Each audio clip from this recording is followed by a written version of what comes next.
최근에 그 뇌과학에 대해서 관심이 많이 있는 것을 보게 됩니다.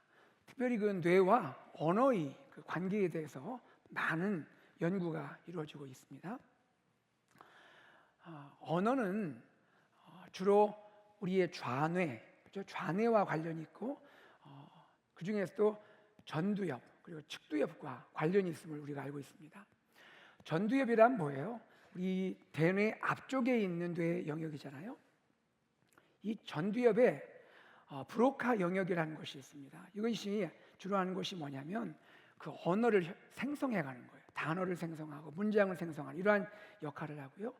또 언어를 표현하죠. 발화하는, 말하고 글 쓰는 이런 일을 하는 것, 이것이 브로카 영역이다 이렇게 알려져 있습니다.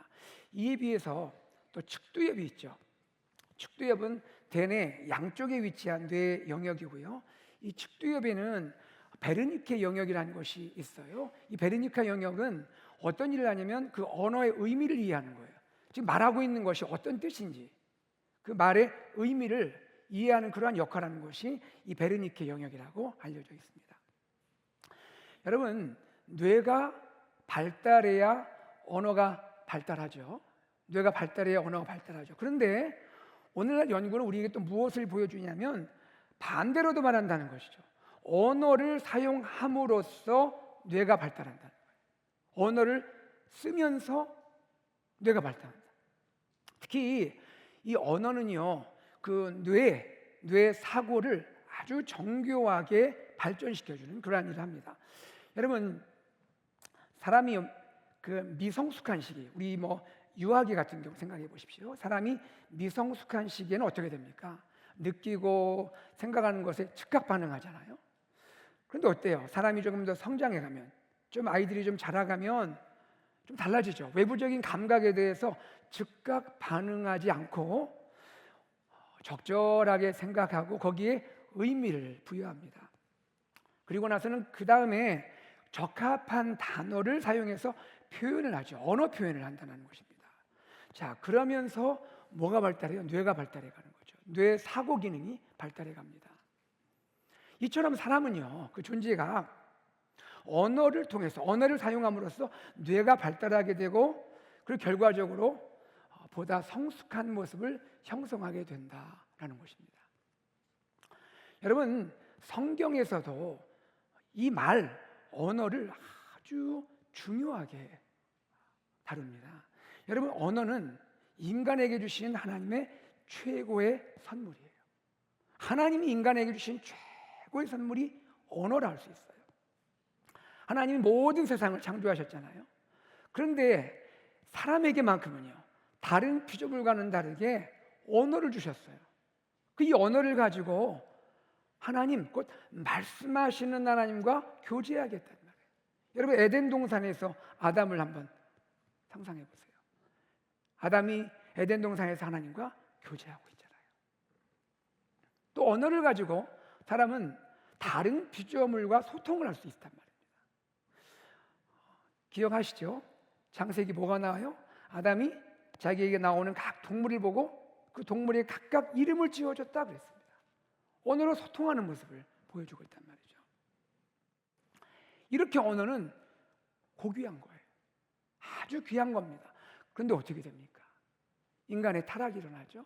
인간의 타락으로 인간 존재만 타락한 것이 아니라 인간의 언어도 타락을 한 거예요. 그 고귀한 언어가 타락한 겁니다. 하나님이 아담에게 언어를 주신 목적은 뭐예요? 그 언어를 가지고 사람을 살리라는 거 아니에요. 생명을 살리라는 거잖아요. 그런데 이 언어가 타락함으로써 사람을 죽이는 언어가 되는 거예요. 그리고 사망을 가져오는 언어가 되었다는 거예요. 여러분, 오늘 우리 시대를 한번 바라보십시오. 우리 이웃을 한번 보십시오. 주변을 보십시오. 이 세상에 언어가 얼마나 많이 타락해 있습니까? 우리 주변에 얼마나 많은 타락한 말들이 우리의 주위에 범람하고 있습니까? 얼마나 욕이 난무합니까? 그리고 음담패설 하시죠? 얼마나 많이 자연스럽게 이루어지고 있습니까? 그리고 상처 주는 말들, 그리고 비방하는 거. 요즘에는 특히 뭐가 많이 문제가 돼요? 악플, 악성 댓글을 달죠. 테러라고까지 표현하죠. 악플 테러. 이로 인해서 우울증에 빠지거나 견디다 못해서 목숨을 끊는 그런 자살까지 이루어지는 것이 이 타락한 언어의 현실인 거죠. 자, 우리가 이러한 상황 가운데 과연 우리 신자는 어떤 언어를 사용해야 되고 도대체 성경이 말하는 언어는 뭐냐? 오늘 야고보서를 통해서 생각을 좀 해보고자 합니다. 우리 야고보서 살아있는 믿음 리빙 페이스 시리즈 세 번째 시간으로 오늘은 언어 속에 믿음의 품격이 드러납니다 라는 말씀을 좀 나누려고 해요. 자, 같이 한번 저하고 따라해 보실까요? 언어 속에 믿음의 품격이 드러납니다. 한 번 더 해볼까요? 시작. 언어 속에 믿음의 품격이 드러납니다. 여러분, 흥미로운 거 하나 나눌게요. 지금 제가 품격이라고 말씀드렸죠. 품격. 이 품격이 한자어잖아요. 이 품격이라는 한자어를 한번 잘 보십시오. 한번 올려주세요. 품격이라 할 때 품자를 잘 보시면 어떻게 생겼습니까? 그게 입구자죠. 네모가 이게 입구 아닙니까? 입이 3개 모여 있단 말이에요. 사람의 품격이란 건 뭐냐? 함께 있을 때 언어를 통해 표현된다는 거예요. 언어를 통해 그 사람의 인격의 그 품격이 표현된다. 우리의 믿음도, 살아있는 우리의 믿음도 우리의 언어를 통해 표현이 된다는 거예요. 말은 이처럼 중요해요. 말, 언어가. 야고보서는 어떻게 우리에게 말할까? 우리 삶에서 말의 중요성, 영향력이 얼마나 큰지, 우리가 우리의 이 말, 이 혀를 다스리기 위해서 우리 뭘 해야 하는지, 그리고 이 말과 우리 마음 사이에는 어떤 관계가 있는지 야고보서 3장을 통해서 함께 살펴보고자 합니다. 야고보는요, 지금 말에 대해서 이 편지의 수신자에게 말을 하는데 먼저 이 편지를 읽는 교회의 리더들을 향하여 충고합니다. 교회 리더들에게 말하는 거예요. 자, 3장 1절 같이 한번 읽겠습니다. 시작. 내 형제들아, 너희는 선생된 우리가 더 큰 심판을 받을 줄 알고 선생이 많이 되지 말라. 선생된 우리가 더 큰 심판을 받을 줄 알고 선생이 많이 되지 말라. 여러분, 여기에 선생이란 것은 단지 교사를 말하는 게 아니죠. 뭐 교사, 선생님들도 포함되지만 어떤 의미예요? 교회의 리더들이에요. 교회를 섬기는 리더들을 말하는 겁니다. 그 이상하지 않아요? 초대교회 당시에 교회 안에 리더가 얼마나 많이 필요하겠습니까? 많은 회심자들이 들어오고 그들을 섬기는 리더가 얼마나 많이 필요하겠어요. 그런데 야고보가 뭐라는 거예요? 선생이 많이 되지 말라. 리더가 되지 말라. 많이 되지 말라. 왜 이렇게 말할까요? 그 이유는 뭘까요? 생각해 보세요. 리더는, 특히 교회를 섬기는 리더는 말과 관계가 있잖아요. 교회 섬기는 리더는 말과 관계가 주로 있어요. 그 말에 책임이 다르기 때문이라는 거죠. 야고보가 말하는 건 실제로 리더를 많이 세우지 말라 이런 말이 아니죠. 그 의미가 아니라 뭘 얘기하는 거예요? 교회를 섬기는 리더들을 향해 그 말에서 항상 주의하십시오. 말에 주의하셔야 합니다 라고 충고하는 거예요. 선생된 우리가 심판을 받을 줄 알고, 좀 무섭게 표현했죠. 심판을 받을 줄 알라. 리더들은 정말 말에 주의해야 한다는 거예요. 사실 지금 이렇게 말하니까 너무 좀 무거워져 버렸는데요. 리더에게는 축복도 있고 칭찬도 따라요. 이거 사실이에요.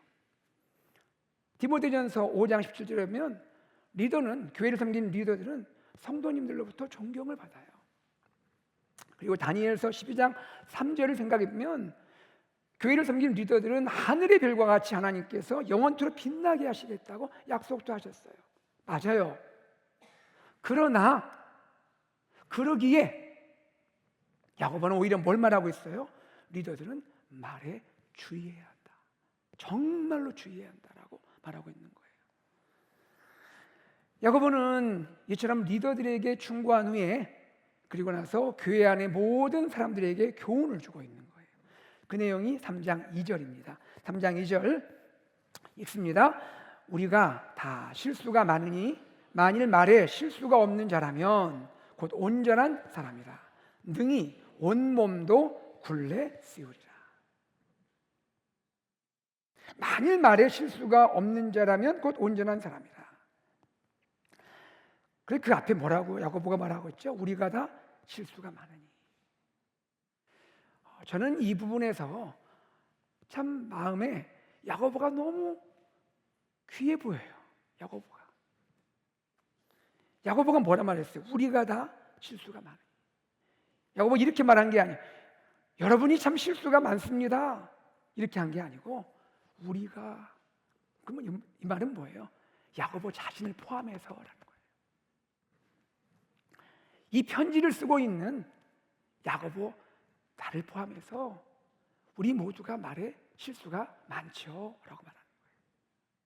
얼마나 솔직합니까? 우리도 그렇지 않아요?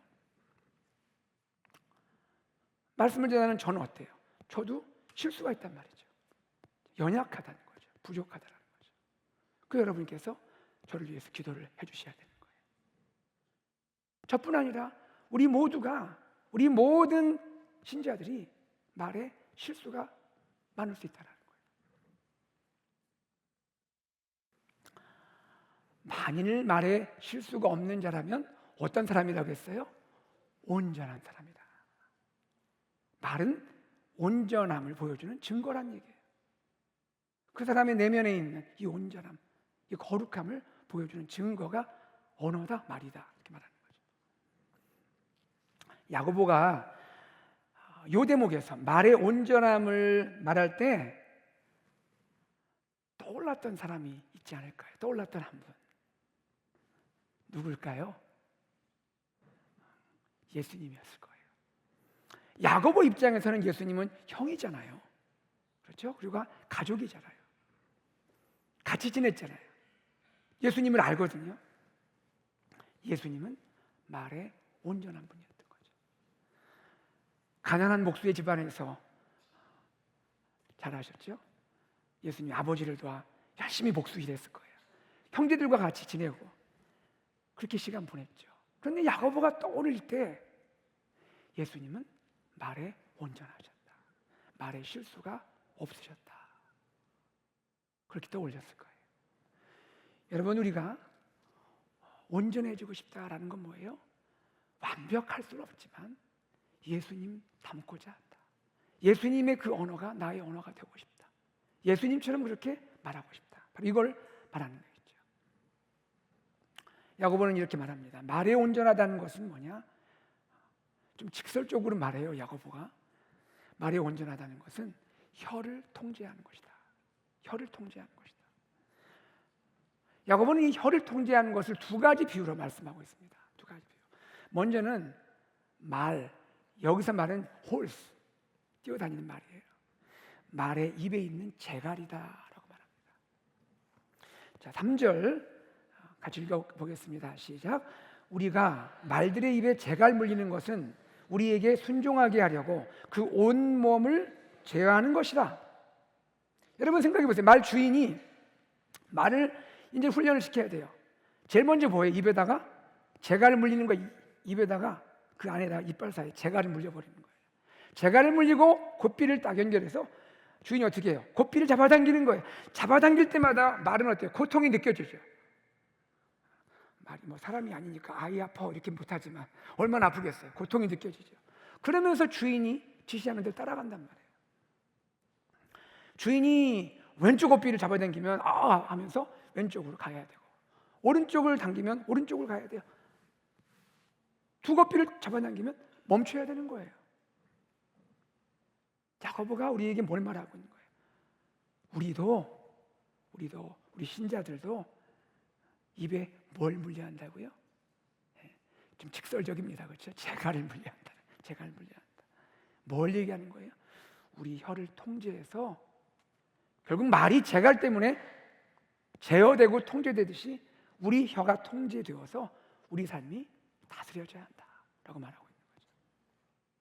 그 다음은 이렇게 비유합니다.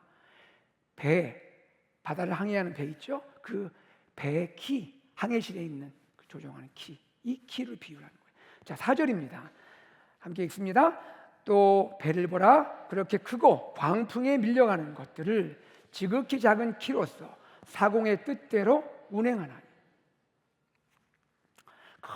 큰 배가 지금 바다를 항해합니다. 굉장히 큰 배예요. 그러나 자세히 들여다보면 그 배 안에 있는 한 룸이 있죠. 항해실이 있죠. 거기를 들여다보면 뭐가 있다는 거예요? 배를 조종하는 작은 키가 있다는 거예요. 배 크기에 비해서 너무 작다는 거예요. 키를 가지고 조종한단 말이에요. 그런데 여러분, 야고보는 이렇게까지 말합니다. 이 배가 바다를 항해하다가 광풍을 만날 수 있다는 거예요. 큰 풍랑, 일격을 당할 수 있다는 거예요. 기우뚱할 수 있죠. 얼마나 당황스러운 상황입니까? 예측 못한 풍랑을 만날 때, 그럴 때 배가 잘못하면 방향을 잃을 수 있는데, 그럼에도 불구하고 그 순간에, 그 위급하고 어려운 순간에도 배가 항로를 잃지 않도록 통제할 수 있는 게 있다는 거예요. 그게 뭡니까? 키라는 거예요. 키를 놓지 않고 키를 꽉 잡고 키를 붙들고 있으며 통제만 잘하면 폭풍우는 있지만 배가 그 폭풍우를 뚫고 가야 할 방향으로 나갈 수가 있다라는 이야기를 하고 있는 거예요. 야고보는 우리에게 이렇게 말하는 거예요. 여러분 인생도 마찬가지입니다 라고 말하는 거예요. 우리 인생도 마찬가지라는 거예요. 우리 인생을 살아갈 때 여러분, 예기치 않은 풍랑 만날 때 있지 않습니까? 우리가 뭐 다 예측한다 하지만 다 예측이 됩니까? 인생이라는 것이 풍랑이 오거든요. 정말 일격을 맞는 것 같은 그런 큰 어려움 만날 수 있습니다. 기우뚱해집니다. 당황스럽습니다. 그럴 때 어떻게 하는 거예요? 이때 이런 풍랑 속에 있어도 키를 잘 통제만 할 수 있으면, 키만 놓지 않고 키를 잘 통제만 할 수 있으면 그 풍랑을 뚫고 나갈 수가 있다라고 말합니다. 근데 그 키가 뭐냐?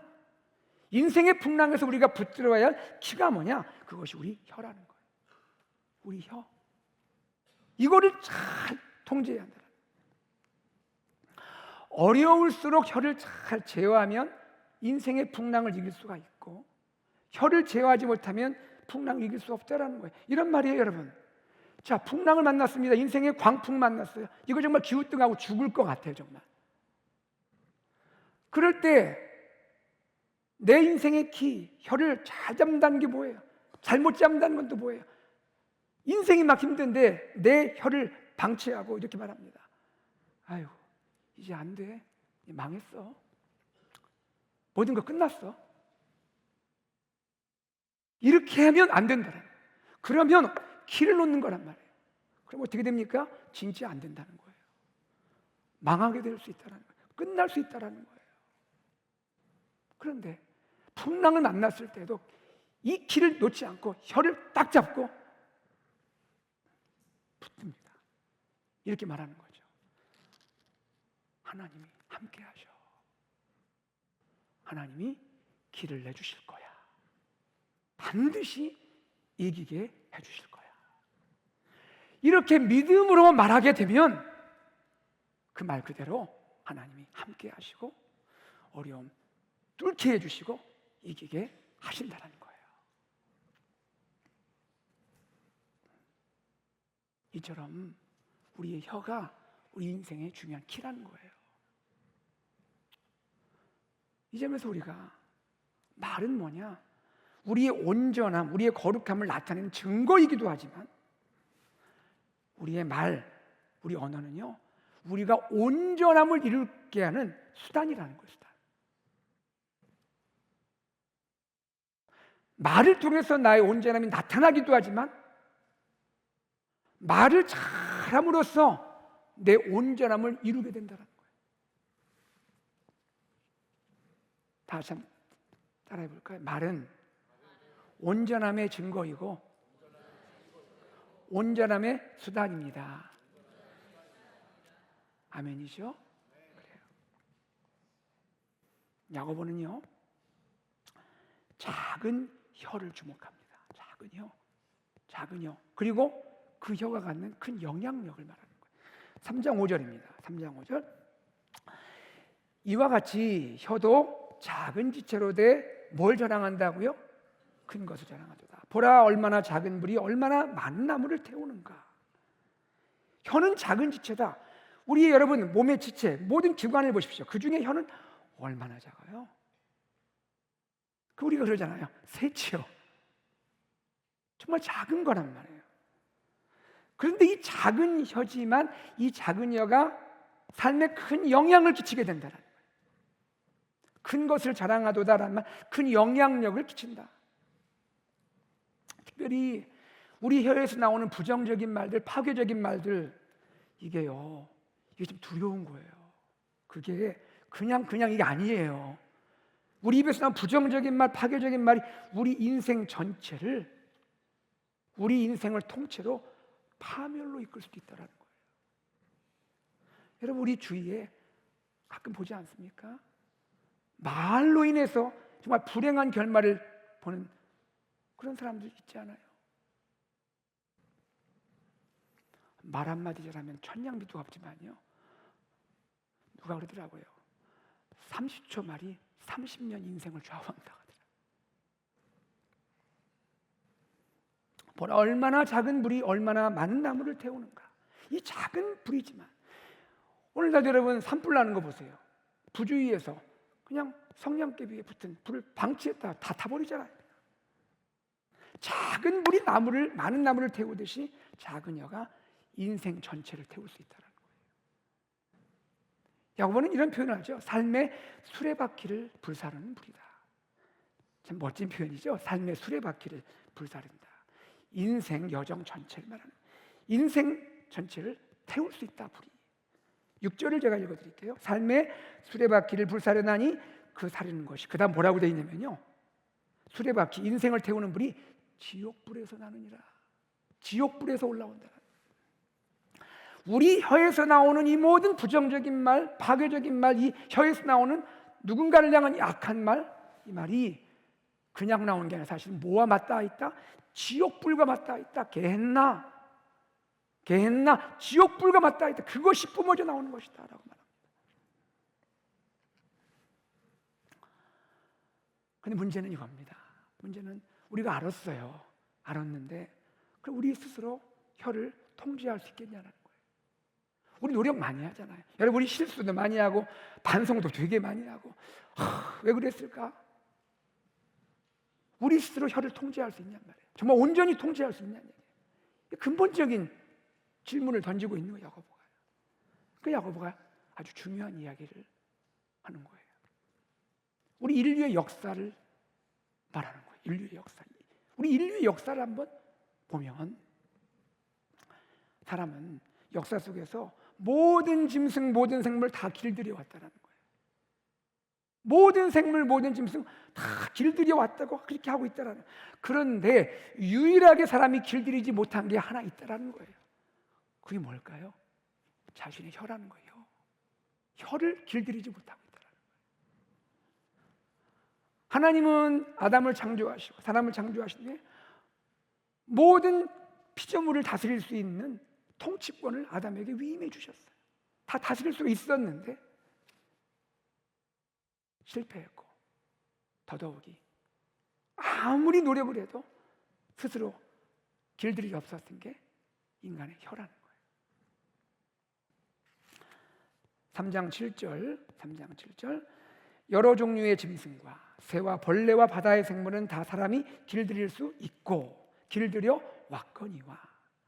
그 다음 뭐라 되어 있어요? 혀는 능히 길들일 사람이 없나니 쉬지 아니하는 악이요 죽이는 독이 가득한 것이라. 길들일 사람이 없다. 자, 그럼 성도 여러분, 우리는 어떻게 우리 혀를 통제할 수가 있겠습니까? 어떻게 우리 혀를 제어할 수가 있겠습니까? 바로 성경이 우리에게 말씀하는 놀라운 소식이죠. 바로 성령께서 우리를 도와주실 수 있다라는 거예요. 성령님이 우리를 도와주실 수 있다라는 거예요. 하나님, 성령께서 우리를 도와주세요. 우리는 우리를 통제하기 위해서 우리 뭐 해야 하는 거예요? 성령님의 도우심을 구해야 한다는 거예요. 성령님, 저의 언어를 다스리게 해주세요. 성령님, 제가 하나님이 기뻐하시는 말을 하게 해주세요.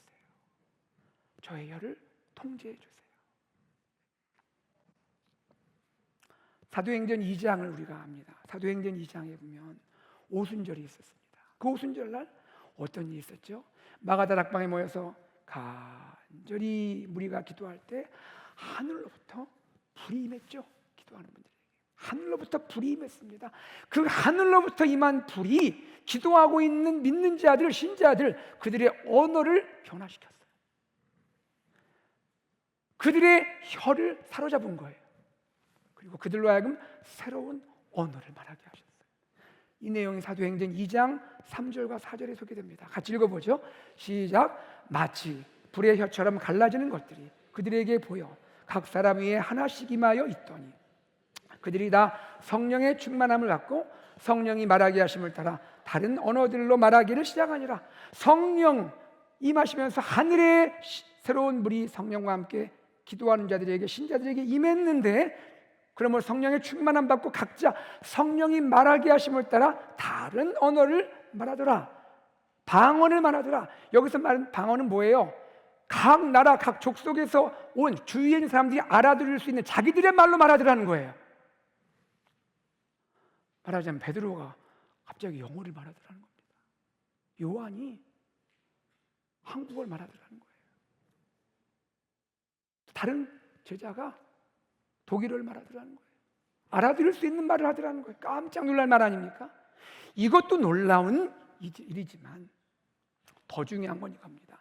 자, 그들이 다른 말로 말했는데, 성령이 말하게 하심을 따라 다른 말로 말했는데 뭘 말했냐는 거예요. 메시지가 뭐냐, 무엇을 말했냐, 각자 그 말했던 내용, 그것이 사도행전 2장 11절에 소개됩니다.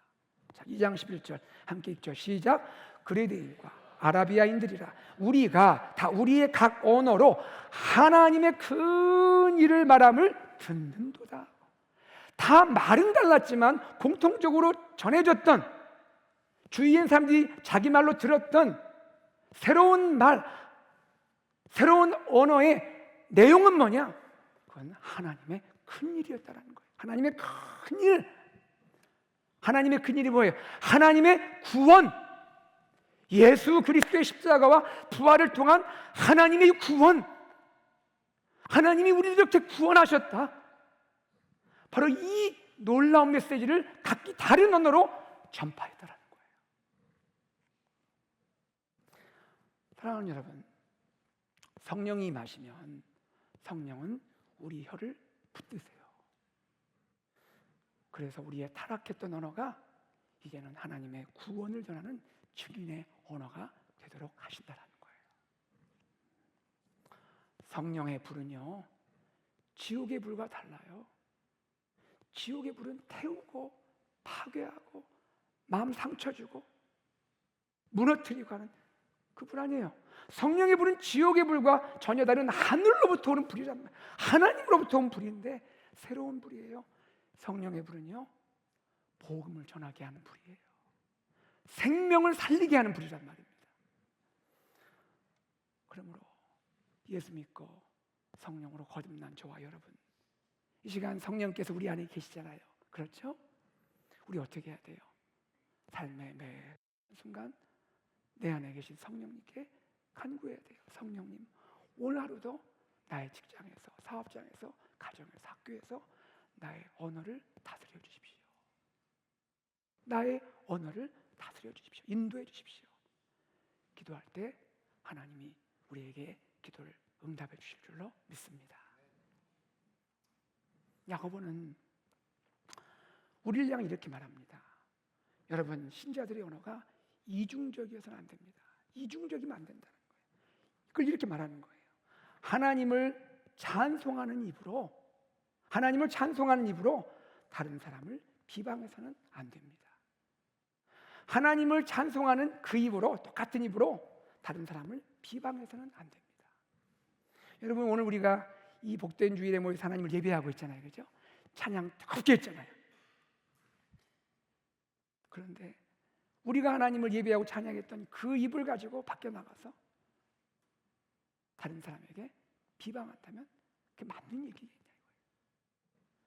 그 입을 가지고 우리 자녀에게, 남편과 아내 사이에, 또 믿음의 공동체 안에서, 세상 속에서 그렇게 말을 사용하면 되겠느냐라는 거예요.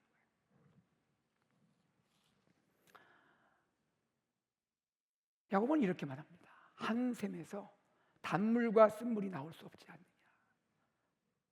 자, 11절입니다. 함께 읽죠. 시작.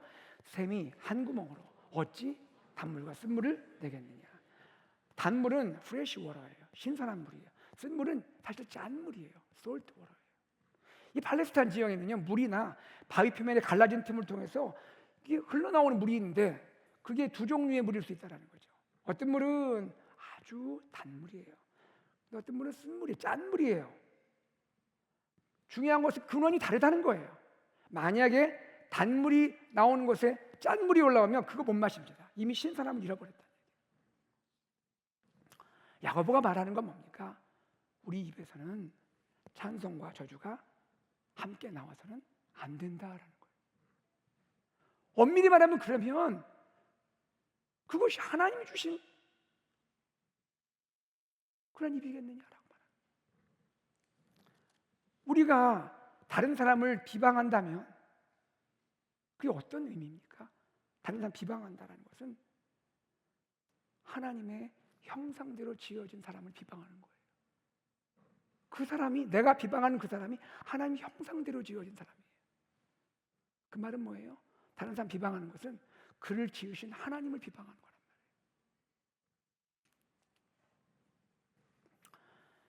야고보는 결론적으로 이렇게 말합니다. 근본적인 것을 한번 생각해 보자는 거예요. 자, 말이 새로워져야겠어요? 그러면 말이 정말 새로워지려면 근본적으로 뭐가 새로워져야 하느냐? 우리의 마음이 새로워져야 한다.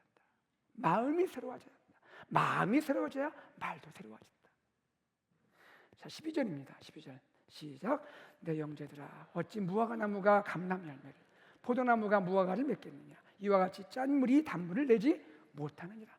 아니, 상식적인 거 아니냐? 무화과 나무가 어떻게 감람 열매를 맺으며 포도나무가 무화과를 맺겠느냐? 그럴 수 없는 것 당연한 거 아니에요. 여러분, 예수님 말씀 기억 안 나세요? 마태복음 12장 35절에 이렇게 말씀하셨어요.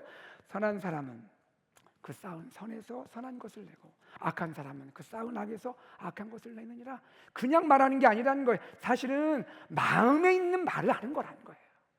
말은 그냥 하는 게 아니라 마음을 반영하는 거라는 거예요. 그래서 우리는 말에 앞서서 우리 마음이 새로워져야 한다는 거예요. 주님께서 말에 앞서 내 마음을, 성령께서 내 마음을 변화시켜 주시기를 기도해야 한다는 거예요. 여러분, 탈무드에 말에 대한 교훈들이 있는데 그 중에 제가 좀 소개해 드릴게요. 자, 이런 말이 있습니다. 탈무드에 말은 깃털처럼 가벼워 주워 담기 힘들다. 말이요, 깃털처럼 가벼워서 한번 나가면 주워 담기가 힘들답니다. 또 탈무드는 이렇게 말해요. 그 다음, 남을 헐뜯는 가십. 여러분, 가십이 뭔지 아시잖아요? 비방하는 거. 남을 헐뜯는 가십은 살인보다 위험하다. 아니, 어떻게 가십이 살인보다 위험할 수 있을까요? 이렇게 말합니다. 살인은 한 사람밖에 죽이지 않지만 가십은 반드시 세 사람의 인간을 죽인다. 세 사람을 죽인다. 첫째, 누굽니까?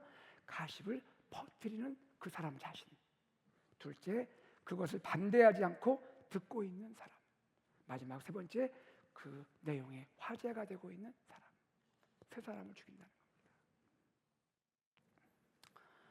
여러분, 우리의 말이 어떠냐 한번 돌아볼 필요가 있어요. 우리의 말은 나의 말은 어떠냐? 나는 하나님을 찬송하면서, 하나님 예배하면서 혹 다른 사람을 비방하는 그런 말을 하지는 않는가? 사랑하는 여러분, 우리의 언어가, 저와 여러분의 말이 사람을 비방하는 말이 아닌 사람을 세워주고 격려하는 말이 되기를 소망합니다. 사람을 죽이는 말이 아니라 사람을 살리는 말이 되기를 소망합니다. 그래야 되는 거죠. 야고보가 이것을 우리에게 들려주고 있는 거예요. 말씀을 뵙겠습니다. 여러분, 제가 말씀을 시작할 때 그 언어에도 품격이 있다 그랬잖아요. 언어에도 품격이 있다.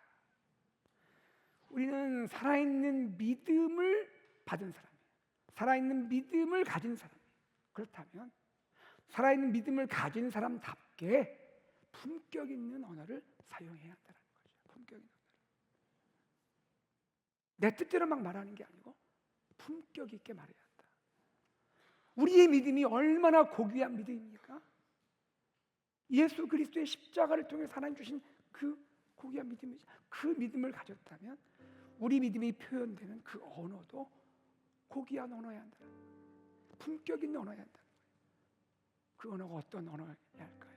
우리에서 나오는 언어가 어떤 언어여야 할까요? 그것은 생명의 언어이지 않겠어요? 거룩의 언어여야 되고, 축복의 언어여야 되고, 용서의 언어여야 되고, 사랑의 언어여야겠죠. 여러분, 이 세상의 언어는 점점 오염되고 타락해가고 있습니다. 이 시대에 하나님 우리를 하나님의 구원으로 부르셨고 하나님의 구원받은 자녀로 살게 됩니다. 나의 입은 어떤 말을 하고 있는가? 나의 입술은 어떤 입술이고 나의 혀는 어떤 혀인가? 여러분, 이 시간에 정말 진지하게 나를 한번 돌아보면 좋겠습니다. 내가 혹 비방한 사람은 없는가? 그로 인해서 마음 아파하는 사람이 없는가? 내가 정말 미안함과 용서를 구할 사람은 없는가? 우리 살아있는 믿음의 언어를 사용하면 좋겠습니다. 그리고 살아있는 언어로 예수 그리스도의 이 구원의 복음을 전하는 AKBC 공동체 귀한 성도님들 되시기를 주 예수 그리스도 이름으로 축복합니다. 아멘. 우리 한번 잘 일어나서 이 시간 주님께 찬양을 드립니다. 찬양할 때 오늘 찬양의 내용이 겁니다. 주님 마음 나에게 주소서. 내 언어를 변화시켜 주소서. 전에 주님 내 마음에 주님의 마음을 주세요. 주님의 마음 주셔서 내 언어도 변화되게 해주세요. 나로 인해서 누군가 세워주고 격려받게 해주시고 그렇게 믿음의 사람들께 품격 있는 언어를 쓰게 해주십시오. 우리 그런 마음을 찬양하겠습니다. 보소서 주님, 나의 마음 선한 것 없지만 주님 마음 부어주소서. 찬양하겠습니다. 보소서 주님, 나의 마음을 선한 것 하나 없습니다. 선한 것 하나 없습니다. 그러나 내 모든 것 주께 드립니다. 그러나 내 모든 것 주께 드립니다. 사랑으로 안으시고 날 새롭게 하소서. 주님 마음 내게 주소서. 주님 마음 내게 주소서. 내 아버지 주님 마음 내게 주소서. 나를 향하신 주님의